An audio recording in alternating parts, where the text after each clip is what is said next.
Today, we're going to delve into mental health because October is Mental Health Awareness Month. Sometimes there's a stigma. It's okay to not be okay. Mental health touches everyone. A lot of people just stay quiet too often. Mindfulness is really the cornerstone of recovery because it disrupts the cycle of ruminations. Exercise, aerobic, resistance training is a powerful intervention in increasing neurogenesis, which is the growth of new brain cells. It regulates mood, it releases, all these feel-good chemicals like serotonin, dopamine, endorphins, and it reduces cortisol. Back in the day before I was healthier, couldn't wait for the weekends because that was like pizza and donuts and like the treats, the comfort food. But in reality, it would end up making me feel really icky. And so that by the time Monday morning hits and it's like back to work, back to life, back to all these things, I felt like crap. The hope is to not have this as a lifelong illness, but more like a warning sign of something that needs to be handled, that can be handled, and you do actively handle it, and then you no longer have to suffer for it for forever. If you're truly struggling, absolutely reach out to a professional that can help guide you. Nobody should suffer alone. Nobody should feel alone. There's a lot of resources out there, and sometimes it just takes some looking around to find the one that's appropriate for you. Welcome back to the Elevate Experience. Today, we're going to delve into mental health. Because October is Mental Health Awareness Month, we really felt like it was important for us to put out a new episode to help our listeners recognize if somebody they know is struggling, or perhaps even themselves, and then some tips and tricks that you can do to be causative over if you're feeling a little overwhelmed or suffering in some way, some ideas that we could give you to holistically help handle that. So welcome back to the show, Sean. Thank you. Thanks for having me again. Of course. One thing that's we've noticed, and I feel like it's escalated exponentially since the pandemic, but we are seeing mental health as an all-time high, from the people calling in needing help, people we know suffering like latent situations or emotions from that. And I really feel like it's important for us to talk about it, because it used to be sort of like a taboo. People didn't want to talk about mental health. But I think now we're in an era where we can be more open and honest with it, so people can come to terms with what their feelings are. And if in fact they're suffering from it, that there are solutions out there to help them with that. Yeah, I agree. It's good to have a month to kind of recognize that, because sometimes there's a stigma surrounding mental health. And, when we have kind of this awareness month like that, it's the perfect time to pause, to check in, remind ourselves that, it's okay to not be okay, right?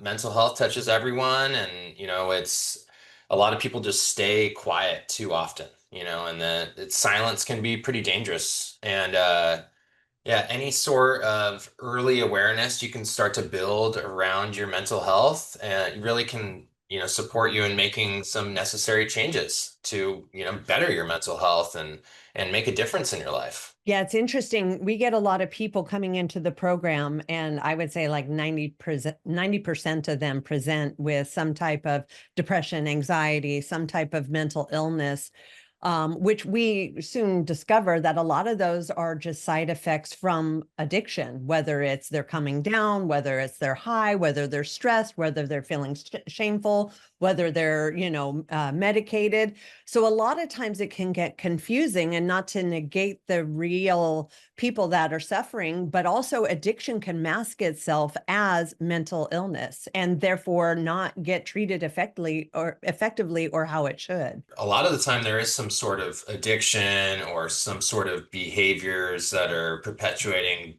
this anxiety or this depression.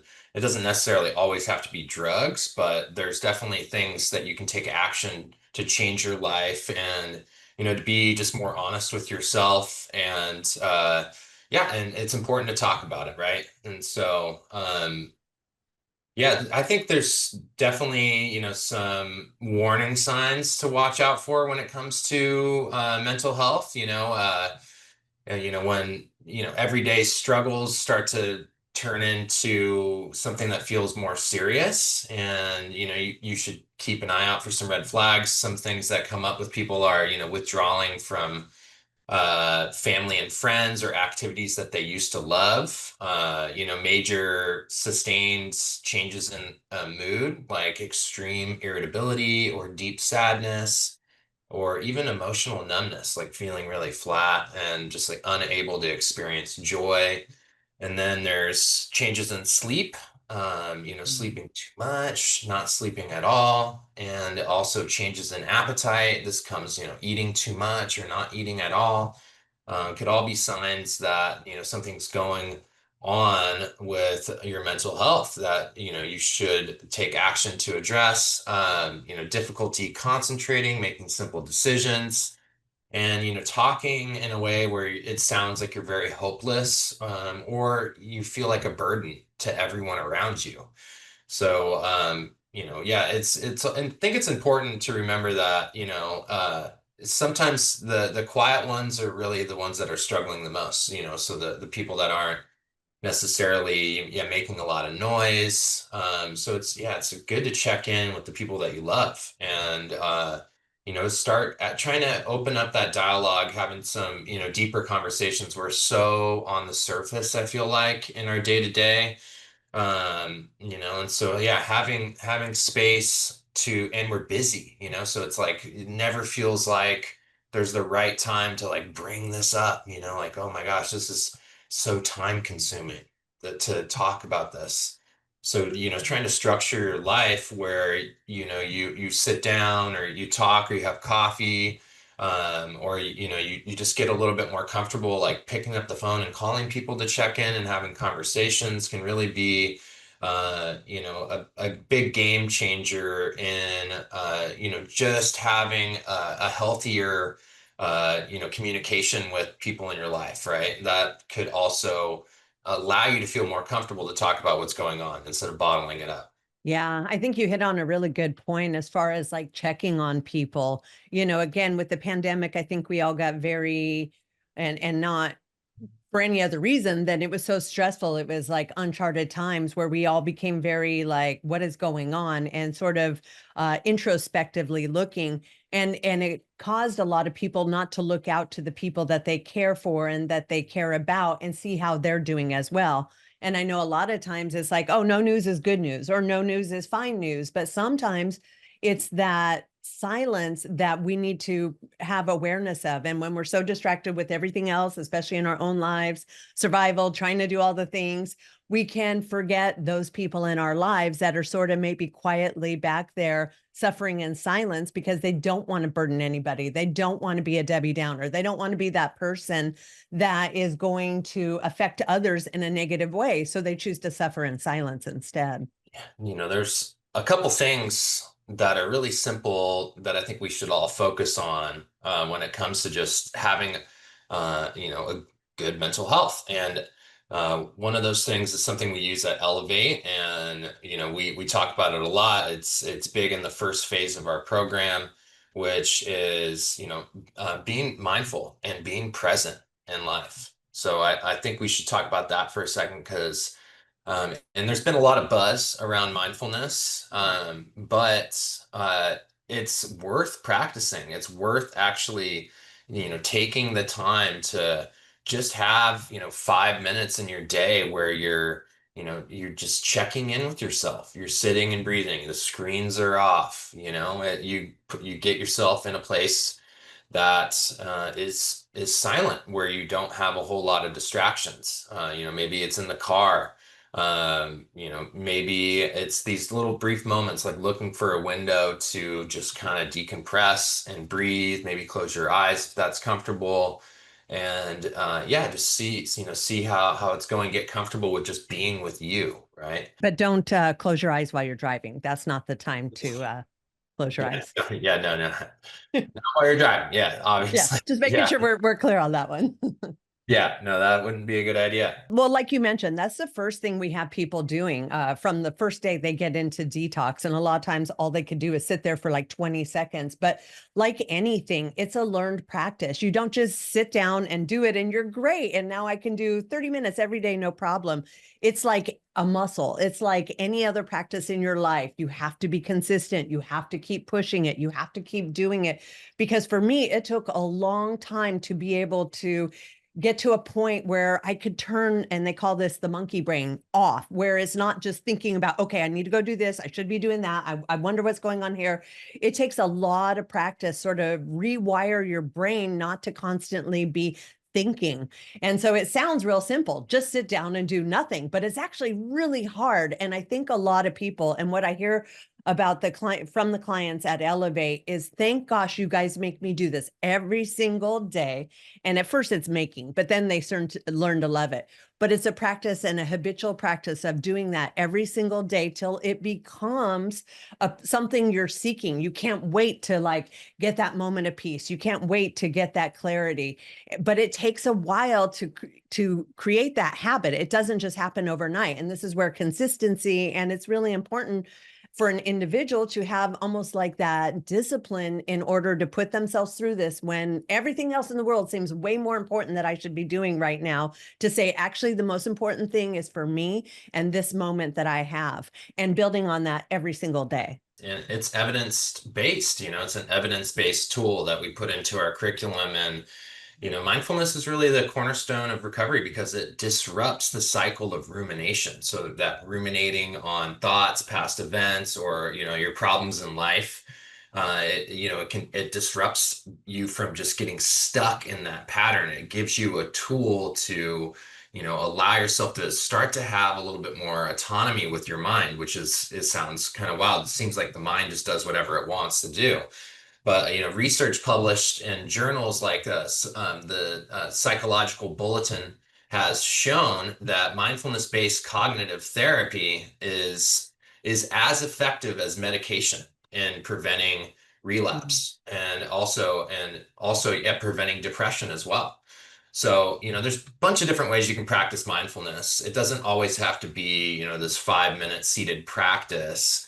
And, but just talking about that for a moment, you could do it while, you just sitting in a chair, close your eyes or open them, and just using your breath as an anchor, just trying to stay with your breath is a great, simple, it's very simple. It doesn't need to be complicated. And that's why it's so effective. But you can also do it while walking. You could focus on, just your steps and what the steps feel like. And, just really being in tune with your body moving while you're walking, and that's a form of mindfulness. If you can just keep yourself focused on the movement. And you start to train your brain to observe thoughts without being controlled by them. That's like the kind of the more you do it, you kind of get into this practice where you have your thoughts and you start to create a little bit of space between you and your thoughts. So like maybe your spirit or whatever you believe, and what it seems like is all these crazy things jumbling around, these little movies playing in your mind. So starting to get some space away from that, because, a lot of the time our thoughts feel so real, right? They feel like they are you, these thoughts are mine, and they feel so personal, and they feel like you feel like you have this, deep connection to your thoughts, which we all do because we spend a lot of time thinking regardless. But, it gets us into trouble if you can't allow yourself to kind of separate and find calm. Because, like you said, the monkey mind, it's always thinking, it's always moving. The mind is full. And that's kind of a funny little way to look at mindfulness. Your mind is full. So, and there's definitely other, benefits, you could focus on, mindfulness could be this skill for managing, cravings and anxiety and even emotional triggers. And it's this muscle that we train, right? It's the muscle, it's kind of like doing a rep of a push-up or something like that. Every time you catch yourself lost in thought, and you come back to your body, or you come back to something that's in this moment, that is essentially doing a rep. So it's a muscle in that sense where you the more reps that you get in, the more you catch yourself lost in thought and you can come back to something in the present moment, like your breath or your feet on the ground, feet in the seat. Maybe it could be a visual cue that brings you back.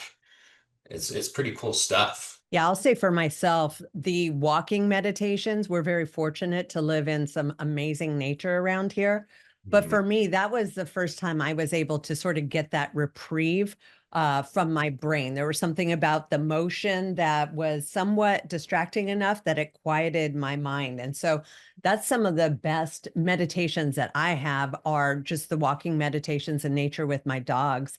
And I'll say the second one that really works really well for me is the breathing meditations, where it is all about the breath. Because if you're focusing on the breath or the big, deep breaths or the long breath holds, we're putting our attention on our body, which is bringing it out of our brain. Just like when we're walking, all of a sudden it's out of our brain and it's on the nature. It's like, oh, look at that tree, look at the sun, look at this. And that's where the magic is. When you're truly in the present, and somebody who's suffering from addiction or mental health, odds are they're not in the present moment. They're stressing about something in the future, something that happened in the past, but they're not in the present. And mindfulness is an amazing way to sort of cement yourself into the present time and be aware of what's going on and what's happening inside your body and not inside of your brain. I think another important point to talk on for Mental Health Awareness Month is just exercise as a medicine. And so there's a there's something to be said about, the chemical balance that exercise can create in your body and your neurotransmitters. And, the research on this is actually robust. There is so much out there on, how exercise, aerobic and resistance training is a powerful intervention in increasing neurogenesis, which is the growth of new brain cells. And Mhm. it regulates mood, and it releases all these feel good chemicals that a lot of people have been talking about, like serotonin, dopamine, endorphins, etc. And it reduces cortisol as well. So that is really a big tip. Is you don't have to do super intense exercise, but moving your body is a great way to try to find some balance with your mental health. It doesn't always have to be intense, but a 10-minute walk can, boost your serotonin and help ease anxiety.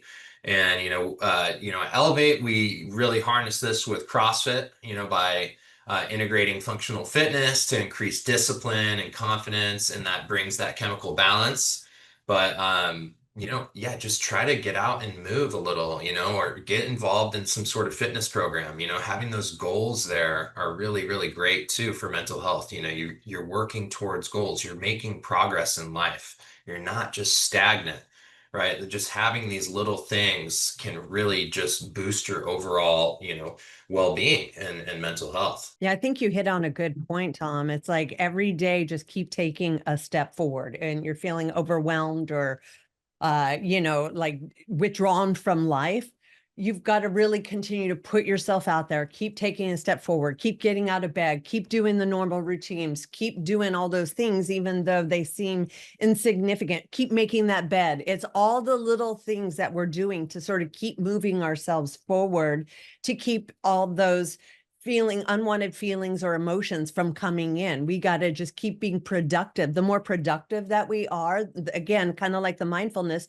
the more it can push those things aside. So if we do housework, I mean, for myself, like sometimes I'll do a bunch of housework instead of exercise, but I get that same feel good feeling because I'm completing cycles of action. I'm getting stuff done around the house. It goes from looking icky to looking great, whether it's leaf blowing or, all kinds of different things. As long as we're continuing to take action, keep moving forward, keep doing things, exercise, mindfulness, all these things can help us combat those feelings of, and sometimes it's situational or seasonal depression that'll come in. It's a time of year. It's this time of year when something happened in our lives or, different things like that.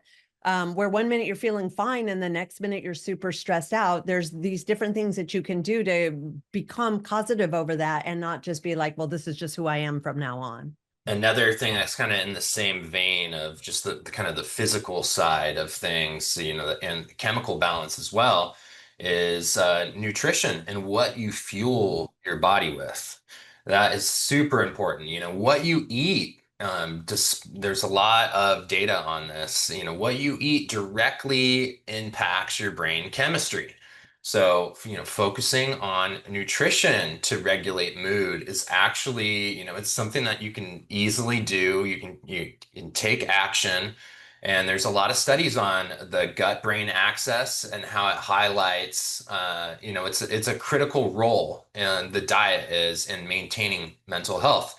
So, it confirms that eating nutrient-dense foods, whole foods support optimal cognitive and emotional function. So, we've talked about this a lot on the podcast.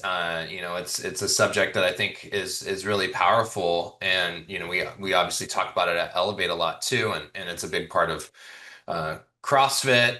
But yeah, really trying to, stay close to the earth with what you eat, trying to not eat a lot of processed junk. And yeah, the higher quality food that you get, and it's gonna be worth it. Although it costs more, as you can see, if you're dealing with a lot of mental health issues, that you're gonna be paying for it in another way. You're gonna be paying that same amount in doctor's visits, and trying to figure out what's wrong with you with medications when there's simple answers out there like, yeah, just changing what you put in your body as far as fuel goes. Yeah, it's interesting you say that. Like back in the day before I was healthier, couldn't wait for the weekends because that was like pizza and donuts and like the treats, the comfort food. But in reality, it would end up making me feel really icky. And so that by the time Monday morning hits and it's like back to work, back to life, back to all these things, I felt like crap literally every single Monday. And all week I would work hard to get in all that exercise and discipline and eat right just to throw it all away every weekend and then feel like crap coming into Monday. So it really is important to be consistent. I'm not saying don't ever have a cheat meal, but be mindful of how does your body react? How does your brain react? Does it want more? Does it crave more? Now you're overeating because it starts to ignite things in you that aren't necessarily the greatest good for your own personal health. So just be aware of those things and then recognize, oh, no wonder I feel like crap. I ate like crap. Okay, good. Note to self, like, that's what's going to happen, as opposed to, oh my God, what's going on with me? There's something seriously wrong. It's like, no, you just ate really bad over the weekend. And now your body feels like crap, which means your mind feels like crap, which means you feel like crap. Yeah, and it's trying to stay consistent. The best diet is the one that you can follow. You don't have to go super, super crazy with the diet, but I think you want to, focus on, yeah, where's this food coming from? The stuff that's in restaurants always isn't great. The stuff that's definitely in fast food, we know is very, very processed and not good for us. Candy has lots of things that is not good for us in there. And so, yeah, stay to the circle, the outside of the grocery store, trying to eat whole foods. And there's a lot of great info out there on, how to do this, how to make really, really good meals with stuff, with healthy things. So, it's a great time to change your diet if you're noticing that, yeah, my mental health struggling and I do eat like crap. Wow. So definitely something to lean into and see how it makes you feel. Yeah, try to eat healthy for, like 2 weeks. Give it 2 weeks. Where you're focusing on high quality ingredients. I personally would recommend organic because it's going to have less chemicals, less processing, less pesticides, and things like that. And, simple change like that could really go a long way in your life. I'll also add that I know when I was eating worse, I took a lot more supplements. Like I felt like, oh, I got to take all these things to feel good. And I was spending so much money on so many different kinds of supplements because they were lacking in my diet. But when I got my diet truly in with good organic foods, I don't need to hardly take any supplements, and I maintain my good health, my mental well-being, and all that kind of stuff. So you don't need to infuse your body with tons of supplements if you're eating the right foods, which ultimately will end up saving you money because supplements are super expensive, and the good quality ones especially. And if not, you're just taking these pills that are supplements that are supposed to be good for you, but they're made with really crappy ingredients. So it's not really getting the effect that you're searching for by taking all these supplements. Yeah, I've gone down the supplement rabbit hole as well. And yeah, there's really nothing that supplements good quality food. Like that's the ticket right there, right? You could spend all this money on supplements thinking that you're counteracting, the bad meals that you're eating, and it's just doesn't work like that. Your body still has to process those poor meal choices, and it has to go through your whole system, and that can really weigh you down. Just because you put good things on top of it doesn't mean your body's just gonna forget that it just, had to process all this other stuff that wasn't good for you. And I would say that's why it's just really important to read labels, because I also know so many people are trying to do the right thing. They're trying to be healthy. The main example I can give of this is electrolytes. I'm big on electrolytes. When you drink a lot of water, you have to replace that salt and potassium because you're excreting all of it because you're drinking so much water.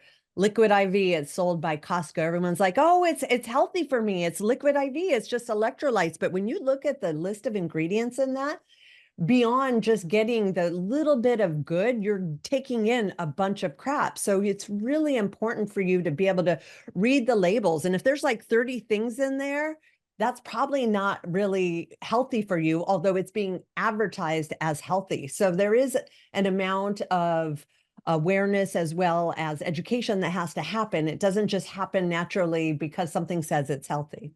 Right, right. Yeah, there's a lot of processed cane sugar and liquid IV amongst some other things, I think, as well. Moving on to the next point, yeah, is processing and taking responsibility, as another subject to work on your mental health. A lot of us, we want to go to the doctor and take a pill to change the way we feel. But there's a lot of things that we need to talk about. We need to open up with somebody and really air out, and yeah, just allow ourselves to openly discuss what's going on. So processing past trauma, and at Elevate, our approach is very trauma informed. We use, evidence-based methods like, cognitive processing therapy. And, we help you examine past events and, and help strip them of their, immediate emotional power and build a more, coherent and resilient life story. But, journaling could be a really, really great way to kind of do this, create this dialogue and open up with yourself. So writing is a form of, cognitive restructuring. And there's some good research in expressive writing, and it has shown that journaling can significantly reduce emotional distress and improve working memory by externalizing thoughts and making them more manageable. So just, yeah, a couple things. Yeah. So yeah, talking with somebody, maybe getting into therapy, or yeah, setting up, some of these deeper settings where you can have, more conversations with somebody that you trust about, things that have happened in your life. I would definitely say seek the help of a professional that can help navigate those things, and they know to not judge you or trigger you in those moments. I think that is really helpful. Yeah, I'd like to back up. It's so funny because as a teenager, like we had a diary. Dear diary, here's what's happening. And I was very faithful with my diary. I could tell my diary anything like that. And looking back, I'm like, that's how I was processing as a teenager. Like that was the therapy that I had, was putting it on paper, rereading it. Interestingly enough, recently I found my diary from 31 years ago, and I started reading it just to see where I was and how far I've come and that sort of thing. So there's so many benefits to that journaling, whether it's free flowing, whether it's just reporting what happened today, whether it's looking at things from a different viewpoint. If you're unable to get into the kind of therapy that's going to give you the results that you're looking for, there is a lot of different ways that you could do self therapy. I mean, even on Amazon, there's a million different types of books that you can do, sort of journaling with prompts and things like that. You know, how to explore your shadow side, mindfulness workbook for addiction. We utilize that one where you can analyze, when did I start using? How did that happen? Do I get triggered different times of years? There's so many resources out there that don't have to cost a lot of money. They don't need specialists for, but you can actually work yourself through these things. But again, it's going to take discipline. It's going to take doing the work. It's going to take confronting hard issues that maybe you don't want to look at and you don't want to have to confront. But if you knew these were a problem, they wouldn't be a problem. It's what you don't know that's causing the problem. And that's where the soul searching really needs to come in. Yeah, sometimes, journaling may not feel safe for everyone, right? They're worried somebody's going to find it, something like that. And then if you're one of those people, definitely, yeah, seek out therapy or a counselor to be able to talk about those things, so in a place where you do feel safe, right? But there was another point that I wanted to bring up, which was the responsibility side of this. We were talking about processing and responsibility. And so, and why I say responsibility is, because living a ethical and a moral life, really reduces internal conflict and shame. Mhm. So I think that's a really, really big point. So if you know that you're engaging in behaviors, or, you're doing things that you're not proud of, or that could even be viewed as wrong, those things are going to weigh on you over time. You're going to start to feel shameful. You're going to start to have this inner conflict with yourself about, who you are. And you're going to realize that you're not aligning with your values as a person. And that's going to create this depression and this anxiety, surrounding just, how you live your life. So really, really taking a step back and making sure that you're engaging in, behaviors that you're proud of, that align with your values. So you live a responsible and ethical life. And in just that in itself will greatly improve your mental health. And to piggyback on that, I mean, what I think we tend to do as human beings, if we're doing stuff that we're not proud of, we're ashamed of, we know we shouldn't be doing, we naturally will start withdrawing from everybody and everything. We become like a little introverted. A, we don't want to be found out. B, we feel shameful. And so as we isolate, that is what can compound the mental unwellness that we're feeling. So not only are we doing the harmful things, but now we're withdrawing from the people that could help us through that so that we don't have to confront it. And so again, having somebody that you can talk to, that you can be open with, that you can tell your deepest, darkest secrets to, and have a safe listening place for that. But then also putting in the discipline in order to stop doing those harmful acts will definitely improve your mental wellness. Mental health kind of hacks, tips, or whatever you want to call them. Yeah, checking in with yourself daily is big. We talked about mindfulness and, having, a time in your day where you're asking yourself, how am I really feeling today? And part of the mindfulness practice are, different. There's lots of different ways to practice, but, one of those helpful things is naming your emotions. Mm. So, yeah, and that helps you use your prefrontal cortex to manage the emotional amygdala, which is the interesting, like, little science behind just how it sounds so simple, but there's like it's rooted in science, right? So that simple question, asking yourself, how am I really feeling? What emotion is there today? And that can really, really help regulate something, another mental health tip that's big is, yeah, limiting your scroll time Mm. on because we have these phones and they can really deplete us of dopamine. It's, you just keep, you only have so much dopamine to give out, and then you'll hit like this big crash if you're on your phone, or the way that it's designed is it keeps you, searching. You feel like you're on the hunt for something. You don't know what it is, but you Mm. just keep searching and searching and searching and searching. And then you get to this point where you start to feel really terrible. And so if you're spending a lot of time on your phone and you're having mental health issues, you should probably take a look at that. And yeah, try to put your phone down, try to go for a walk. Yeah, utilize some of the other things that I mentioned. Yeah, maybe calling somebody and talking about how's it going, connecting, or yeah, meeting a friend at a coffee shop and just yeah, having a just a little chit chat could really, really improve your mental health. And and that yeah, that's kind of the next tip is yes, social connection, right? Is medicine. And neuroscience shows that feeling connected releases oxytocin, which is the love hormone, right? So when we're connected, when we're talking with each other, we start to feel super, super, super good. And that helps combat that dopamine crash. There's a great talk that we show at Elevate by Simon Sinek, and he mentions that yeah, oxytocin wins over dopamine. So if you can raise your oxytocin by having deep, meaningful conversations, really connecting with people, that really, really helps to combat the constant. We live in this dopamine world, right? We really need to focus more on connection. And the other tip is pretty simple. It's just if you're having issues, early intervention is better than late intervention. So if you're starting to feel like, oh wow, a lot of this stuff sounds great, I don't know if I can really engage in changing this behavior yet. Reach out for help, right? Reach out, let somebody know that you're struggling. Reach out to professionals, and there's help out there. Yeah, I'd say that's the number one thing. Like, we're not doctors. We're just here to help individuals who might be struggling.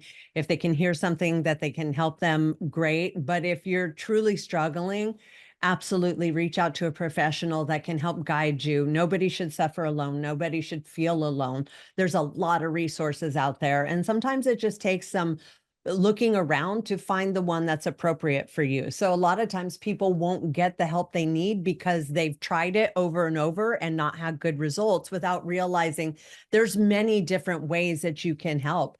I mean, even when we're talking about therapy, there's somatic therapy that helps you identify in your body if you're in fight, flight, or freeze, and how to recognize that, and then how to self-soothe yourself with it, or to have an expert help you work through that.